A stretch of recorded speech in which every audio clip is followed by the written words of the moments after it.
Eugenijau, gal jūs apie tą tobulybę, organizuojant šventes ir pradedant tai daryti šiandien, papasakokite mums.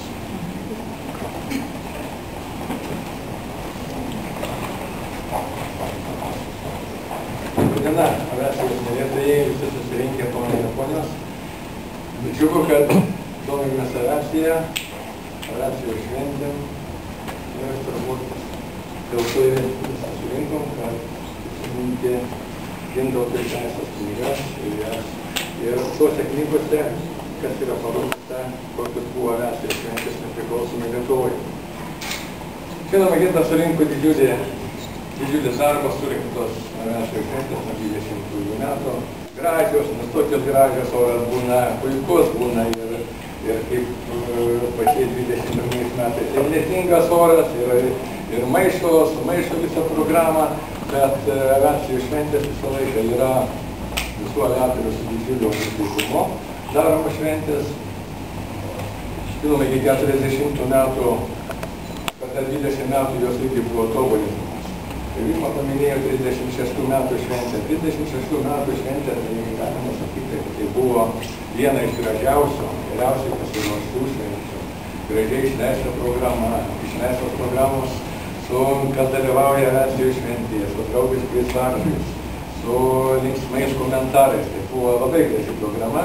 Tai žinoma, lyg to buvo einama 15 metų nuo nepriklausomybės.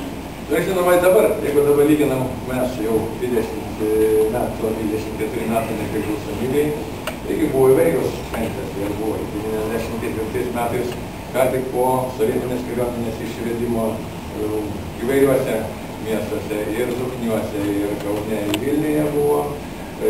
Bandyta taip pat kuo gražesnės šventės padaryti 99 metais Karmėlavai, paminint karo aviacijos 80-metį.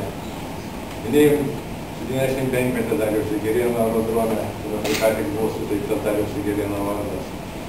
Taip, tai šventėm tobulėjimų nėra, šventės visą laiką norima padaryti. Kaip galim gražesnės, kaip galim skaitlingesnės. Nu, kadangi nepiltų klaustukas, kas jisai toks yra, tai yra Adomo vyras. Tai dėkui Gintui už gražias idėjas. Dėkui, kad išleido tą sudėjo į knygutę. Žinoma, trūksta nepriklausomos Lietuvos, galbūt dar turės idėjų ir idėjas nepriklausomos Lietuvos, sutartinės nepriklausomos Lietuvos aviacijos šventės, kokios tradicijos, kokie pasiekimai, kokie dalyviai, kas skraido ir kaip skraido, ir ką nori pasiekti skraidydami. Nu, manau, tai ką linkiu sėkmės ir tikiuosi, kad bus dar ir aviacijos švenčių ne viena, ir daugelis dar nedalyvausime aviacijos šventėse. Nu, ir turbūt pati didžiausia artimiausia šventė, Dariaus Girėno aerodromo 100 metų, kad visi dalyvausime. Ačiū.